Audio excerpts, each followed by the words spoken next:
प्रबंधक और प्रधानाचार्य जी को धन्यवाद दूंगा। उन्होंने सहयोग किया कि इस कार्यक्रम को हम यहाँ पे कार्यान्वित कर सके। और आप सभी जो भाई बहन यहाँ बैठे हुए, आप सभी का सहयोग भी हमें इस कार्यक्रम को आयोजित करने के लिए मिल रहा है। तो आज मैं एक बहुत ही गंभीर विषय पे आपके सामने चर्चा करूँगा, जो कि एक सामान्य समस्या आज पूरे भारतवर्ष में कहा जाए या तो पूरे विश्व में फैली हुई है। मानवाधिकार हर वर्ष 10 दिसंबर के दिन मानवाधिकार मनाया जाता है। सन 1948 में यूनाइटेड नेशन में एक असेंबली की गई, जिसमें कि मानवाधिकार की रक्षा हेतु कुल 45 से 48 देशों ने उस असेंबली में हस्ताक्षर करके कहा कि शपथ लिया कि वो मानवाधिकार की रक्षा करने के लिए सदैव तत्पर रहेंगे। उसमें से हमारा एक भारत देश भी है। आप सबको बता दूं कि जब भी मानवाधिकार का हनन होता है या हमारे मानवाधिकारों का कोई भी उस पर रोक लगाता है, तो ऐसी परिस्थिति में देखा जाए तो हमें विभिन्न प्रकार की मनोसामाजिक परिस्थितियों का सामना करना पड़ता है। आपने देखा होगा कि अभी कोरोना के समय लॉकडाउन लगाया गया। लॉकडाउन में कि ऐसी परिस्थितियां उत्पन्न हुई कि जिसमें कि आप अपने घर से बाहर नहीं निकल पा रहे थे।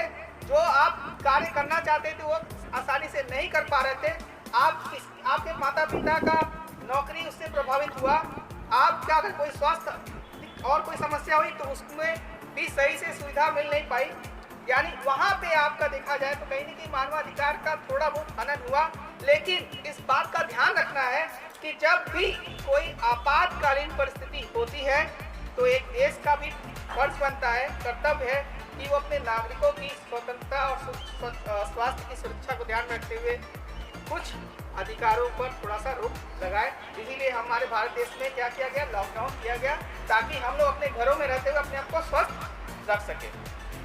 तो बात हो रही है कि जब भी मानवाधिकारों का हनन होता है तो हमें कुछ मनोसामाजिक परिस्थितियों का सामना करना पड़ता है।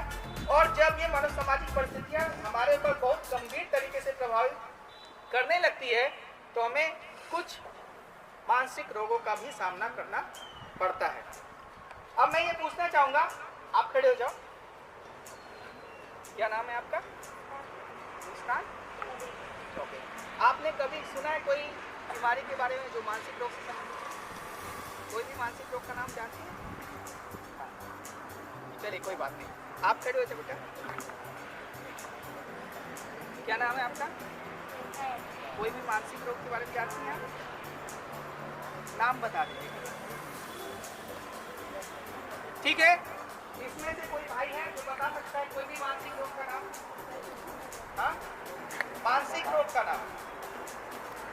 देखिए, आप लोग अभी भी अज्ञानता की स्थिति में मानसिक रोगों के बारे में आप लोग अभी सही से नहीं जानते हैं, है ना? इसी के बारे में थोड़ा जानकारी देने के लिए मैं आया हूँ।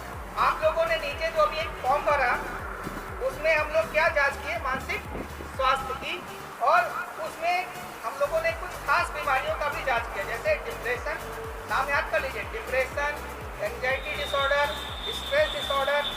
आप देखेंगे स्किज़ोफ्रेनिया, मेनिया, बहुत सारे ऐसे मानसिक रोग हैं जो कॉमनली हमारे भारत देश में पाए जाते हैं। और विशेष तौर पे अगर देखा जाए यंग एज में, एडोलसेंट पीरियड में, जैसे कि आप लोग अभी हैं, इस एज में देखा जाए तो depression, anxiety, hyper activity disorder, इसके अलावा कंडक्ट डिसऑर्डर और भी कई मानसिक रोग है जो बच्चों में ज़्यादातर देखने को मिलता है। इसके साथ साथ ओसीडी है। मैं इन सभी के बारे में नहीं, कुछ खास बीमारियों के बारे में बात करूंगा जिसमें से कॉमन है डिप्रेशन और एंजाइटी। डिप्रेशन के बारे में सबसे पहले अगर आप लोगों को मैं सरल भाषा में बताना चाहूँ तो आप सभी अपने जीवन में कभी ना कभी उदास होते हैं, है कि नहीं? सभी लोग उदास हुए हो? आप कभी उदास हुए हो अपने लाइफ से? बताओ, खड़े हो जाओ। क्या नाम है आपका? सागर जी। आप अभी अपने लाइफ में कभी उदास हुए हैं? कितने देर के लिए हुए? 2-4 साल। उसके बाद क्या होता है? नॉर्मल हो जाते हैं। ठीक है, खड़े हो जाइए। आप खड़े हो जाइए। हाँ, बताइए, आप कभी अपनी लाइफ में उदास हुए? बताइए। हाँ, उदास हुए नहीं हुए? क्या बात है, बहुत अच्छी बात, इसके लिए तालियां। बैठ जाइए। आप सभी अपने जीवन में कभी न कभी उदास होते हैं, लेकिन वो बहुत कम समय के लिए होता है। हो सकता है किसी के साथ 5 मिनट होता हो, किसी के साथ 10 मिनट होता हो, और किसी के साथ 1-1 घंटा हो जाता हो। ऐसा हुआ होगा। लेकिन जब ये उदासी का समय पूरे एक दिन लगातार दिन में लगातार बना रहे, ठीक है, उदासी बराबर बनी रहती है, यानी कहीं नहीं कि अब डिप्रेशन की शुरुआत हो रही है। उदासी एक पहला सिम्टम है डिप्रेशन का। क्या सिम्टम है उदासी का पहला? ठीक है, डिप्रेशन का सबसे पहला सिम्टम है उदासी। दूसरा है ध्यान एकाग्रता का न लगा पाना। ऐसे स्टूडेंट के साथ अक्सर होता है कि वो पढ़ाई लिखाई में मन नहीं लगता है, पढ़ना तो चाहते हैं लेकिन मन नहीं लगना, छोड़ दे रहे। तो मन नहीं लगना, ध्यान नहीं लगा पाना, उसके साथ साथ होपलेसनेस, मतलब अपने आप को देखा जाए तो जीवन में क्या होगा, कैसे होगा, हमको निराशा के भाव उत्पन्न होते हैं। उसी के साथ हेल्पलेसनेस होता है, अपने आप को कमज़ोर महसूस करते हैं कि हमसे नहीं हो पाएगा, हम कैसे करेंगे। उसी तरह देखेंगे वर्थलेसनेस, हम बेकार हैं, हमारा कुछ नहीं हो सकता। जैसे अभी आप लोगों ने नीचे क्वेश्चन में पढ़ा होगा, ये ऐसा कुछ क्वेश्चन दिया हुआ था। इसी के साथ साथ देखेंगे नींद नहीं आती है, भूख और प्यास कम हो लगती है, कम अब मतलब भूख लगता ही नहीं, एक तरीके से कम हो जाता है।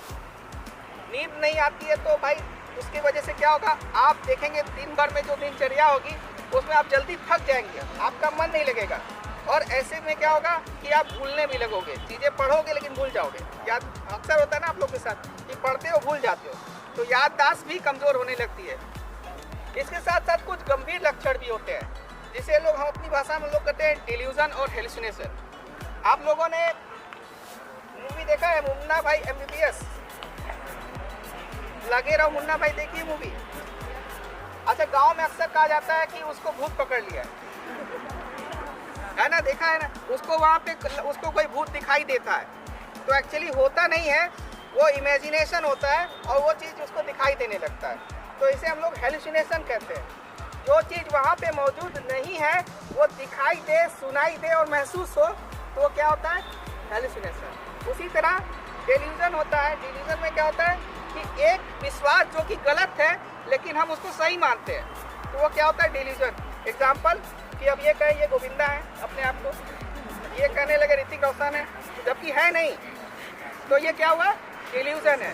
ठीक है, तो कॉमनली अगर देखा जाए तो अगर ये सब जो लक्षण मैंने बताया, ये सब लक्षण बताया, इसमें से अगर 4 भी किसी व्यक्ति के साथ लगातार 2 सप्ताह तक बने हुए हैं, तो व्यक्ति क्या है, डिप्रेशन का शिकार है। उसे कहाँ जाना चाहिए, कौन से अस्पताल? हाँ, मानसिक चिकित्सालय जहाँ पे है, जहाँ पे मनोचिकित्सक बैठते हैं, वहाँ पे आप आके दिखा सकते हैं। जैसे आप लोग एडोसेंट के लिए हमारे यहाँ एक अलग से क्लिनिक खोली हुई है PHU में, 117 नंबर, वहाँ पे आके दिखा सकते हैं। उसी तरीके से एक दूसरा बीमारी, एक एंजाइटी डिसऑर्डर है, उसके भी कुछ खास सिम्टम मैं बताना चाहूँगा। घबराहट, बेचैनी, बराबर मन चिंतित रहना, ठीक है, पसीना आना, बार बार प्यास लगना, ठीक है, बार बार टॉयलेट लगना। आप देखेंगे कि पेट भी अक्सर खराब रहता है, ऐसे जो एंजाइटी में पेट भी खराब होती है, ध्यान और एकाग्रता लगाने में दिक्कत होती है, बार बार भूल जाते हैं, चिड़चिड़ापन होता है और गुस्सा भी बहुत आता है, मतलब हर बात पे गुस्सा हो जाते हैं। तो ये कॉमनली एंजाइटी के सिम्टम है। ऐसे कंडीशन में क्या होता है, बच्चे क्या होते हैं, पढ़ाई देखेंगे, जो बच्चे होते हैं वो या जो भी व्यक्ति है वो एंजाइटी के शिकार होते हैं। अगर 1 महीने के दौरान ये सब सिम्टम लगातार बने हुए हैं तो वो व्यक्ति क्या है, एंजाइटी का शिकार है, उसे उपचार कराने की ज़रूरत है। आप लोग अक्सर पेपर में पढ़ते होंगे कि फलाने ने सुसाइड कर लिया, जानते हैं? तो सुसाइड भी मानसिक रोग की वजह से ही होता है। डिप्रेशन में क्या होता है, व्यक्ति कई बार डिप्रेशन के शिकार जो होते हैं, एंजाइटी के शिकार होते हैं, वो लोग सुसाइड तक भी कर लेते हैं। तो बात यहाँ पे हम ये कह रहे थे कि जब भी आपके मानवाधिकारों का हनन होता है तो ऐसे परिस्थिति में कई बार आप डिप्रेशन और एंजाइटी के भी शिकार हो जाते हैं, और जब परिस्थितियाँ और गंभीर हो जाती तो आप सुसाइड तक भी कर लेते हैं। तो इस बात का ध्यान रखना है कि अगर कोई भी परिवार का या आपके आस पड़ोस का या आपके क्लासमेट में किसी को भी डिप्रेशन और एंजाइटी के सिम्टम हो रहे हैं तो आप क्या करेंगे, सबसे पहले उन्हें सलाह देंगे कि भाई तुमको यहाँ पे चलो, यहाँ पे इलाज की ज़रूरत है, इसका इलाज करवा लो। ये बहुत आसानी से इसका इलाज भी होता है, ऐसा नहीं है कि इसमें बहुत ज़्यादा टेंशन लेने की ज़रूरत है। इलाज करवाएंगे आप, 2 महीने में इसका इलाज चलेगा, शुरुआत में ठीक हो जाएंगे। इसलिए आप सबको ये जैसे मानवाधिकारों के बारे में जानना आवश्यक भी है, उसी प्रकार से स्वास्थ्य संबंधी जो रोग होते हैं उसके बारे में भी जानना जरूरी है। जैसे कि अभी हम लोग कोरोना के बारे में जानकारी देख रहे हैं, कोरोना के क्या लक्षण है, ये सब भी जानना है। उसी तरह मानसिक रोगों के बारे में भी जानकारी इकट्ठा करेंगे।